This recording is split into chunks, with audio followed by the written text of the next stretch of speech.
ಶಾಲೆಯ ಕೊಠಡಿ ಒಳಗಡೆ ಕುಸಿದು ಬಿದ್ದು ಬಾಲಕ ನಿಗೂಢ ಸಾವನ್ನಪ್ಪಿದ. ಮಗುವಿನ ಸಾವಿನ ಜೊತೆ ಶಾಲಾ ಆಡಳಿತ ಮಂಡಳಿ ಚೆಲ್ಲಾಟ ಆಡ್ತಾ ಇದೆಯಾ ಅನ್ನುವಂಥ ಒಂದು ಪ್ರಶ್ನೆ ಈಗ ಶುರುವಾಗಿದೆ. ಕ್ಲಾಸ್ ರೂಮ್ನಲ್ಲೇ ಬಿದ್ದು ವಿದ್ಯಾರ್ಥಿ ಅರ್ಹನ್ ಪಾಷಾ ಅಂತ ಆತನ ಹೆಸರು ಮೃತಪಟ್ಟಿದ್ದಾನೆ. ಬೆಂಗಳೂರಿನ ಬನ್ನರುಘಟ್ಟ ರಸ್ತೆಯಲ್ಲಿರ್ತಕ್ಕಂಥ ಆ ಒಂದು ಶಾಲೆಯಲ್ಲಿ ನಡೆದಿರ್ತಕ್ಕಂಥ ಘಟನೆ ಇದು. ಆಸ್ಪತ್ರೆಗೆ ಕರ್ಕೊಂಡು ಹೋಗೋದಕ್ಕೆ ಕನಿಷ್ಠ ಶಾಲಾ ವಾಹನ ಕೂಡ ನೀಡಲಿಲ್ಲ ಸಿಬ್ಬಂದಿ ಅನ್ನುವಂಥ ಆರೋಪ ಕೂಡ ಕೇಳಿಬಂದಿದೆ. ಬೈಕ್ನಲ್ಲೇ ಬಾಲಕನನ್ನ ಆಸ್ಪತ್ರೆಗೆ ಪೋಷಕರು ಕರ್ಕೊಂಡು ಹೋಗಿದ್ದಾರೆ. ಖಾಸಗಿ ಶಾಲೆಯಲ್ಲಿ 5ನೇ ತರಗತಿ ಓದ್ತಾ ಇದ್ದ ಅರ್ಹನ್ ಪಾಷಾ ಅಂತ 12 ವರ್ಷ ವಯಸ್ಸು. ಸದೃಶ್ಯದಲ್ಲಿ ಗಮನಿಸ್ತಾ ಇದ್ದೀರಿ ನೋಡಿ. ಅದೇ ಶಾಲೆಯಲ್ಲಿ ಓದ್ತಾ ಇರುವಂಥದ್ದು. ಶಾಲಾ ಬಸ್ ವ್ಯವಸ್ಥೆ ಕೂಡ ಇರುತ್ತೆ. ಆದರೆ ಎಮರ್ಜೆನ್ಸಿ ಇದ್ದಂಥ ಸಂದರ್ಭದಲ್ಲಿ ಆಸ್ಪತ್ರೆಗೆ ಕರ್ಕೊಂಡು ಹೋಗೋದಕ್ಕೆ ಬಸ್ ವ್ಯವಸ್ಥೆ ಆಗಲಿಲ್ಲ. ಸಿಬ್ಬಂದಿ ಬಸ್ಸನ್ನು ಕಳಿಸ್ಕೊಟ್ಟಿಲ್ಲ. ಅದರಿಂದ ಈ ರೀತಿ ಆಗಿದೆ ಅನ್ನುವಂಥ ಆರೋಪವನ್ನ ಈಗ ಪೋಷಕರು ಮಾಡ್ತಾ ಇದ್ದಾರೆ. ಶಿಕ್ಷಕರ ನಿರ್ಲಕ್ಷ್ಯಕ್ಕೆ ವಿದ್ಯಾರ್ಥಿ ಬಲಿಯಾಗಿದೆ.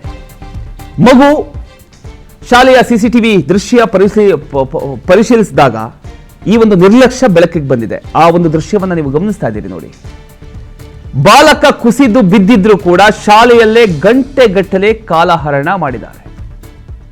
ಗಂಟೆಗಟ್ಟಲೆ ಬಾಲಕನನ್ನ ರೂಮ್ನಿಂದ ರೂಮಿಗೆ ಸಿಬ್ಬಂದಿ ಸಾಗಿಸ್ತಾ ಇದ್ರು. ಆಸ್ಪತ್ರೆಗೆ ಕರ್ಕೊಂಡೋಗೋ ಯೋಚನೆ ಅವರಿಗೆ ಬಂದಿಲ್ಲ. ರೂಮಿನಿಂದ ರೂಮಿಗೆ ಕರ್ಕೊಂಡೋಗುವಂಥ ವ್ಯವಸ್ಥೆ. ಆಸ್ಪತ್ರೆಗೆ ಕರೆದೊಯ್ಯೋದಕ್ಕೆ ಕನಿಷ್ಠ ಶಾಲಾ ವಾಹನ ಕೂಡ ಸಿಬ್ಬಂದಿ ಕೊಡಲಿಲ್ಲ ಅಂತ. ಬೈಕ್ನಲ್ಲೇ ಬಾಲಕನನ್ನ ಆಸ್ಪತ್ರೆಗೆ ಫೈನಲಿ ಪೋಷಕರು ಕರ್ಕೊಂಡೋಗಿದ್ದಾರೆ. ಪಾಪ ಕರ್ಕೊಂಡು ಹೋದ್ರು, ಆದರೆ ಪ್ರಯೋಜನ ಆಗಲಿಲ್ಲ. ಆ ಬೈಕಲ್ಲಿ ಕರ್ಕೊಂಡು ಹೋಗ್ತಿರ್ತಕ್ಕಂಥ ದೃಶ್ಯವನ್ನ ಕೂಡ ನೀವು ನೋಡ್ತಾ ಇದ್ದೀರಿ ನೋಡಿ. ಚಿಕ್ಕ ಮಕ್ಕಳು 12 ವರ್ಷ. ತಕ್ಷಣ ಆಸ್ಪತ್ರೆಗೆ ಕರ್ಕೊಂಡೋಗಿದ್ರೆ ಪಾಪ ಏನೋ ಒಂದು ಆಗಿರೋದು, ಆದರೆ ಪ್ರಯೋಜನ ಆಗಲಿಲ್ಲ.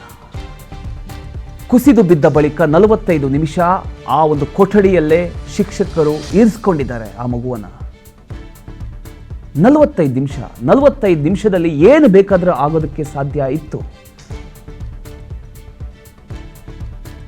ಜೀವ ಉಳ್ಕೋಬೋದಿತ್ತು.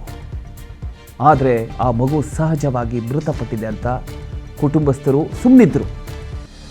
ನಂತರ ಸಿಸಿಟಿವಿ ಕ್ಯಾಮೆರಾ ಫುಟೇಜ್ ಯಾವಾಗ ಬಂತೋ ಎಲ್ಲ ವಿಚಾರಗಳು ಆ ಒಂದು ನಿರ್ಲಕ್ಷ್ಯ ಬೆಳಕಿಗೆ ಬಂತು.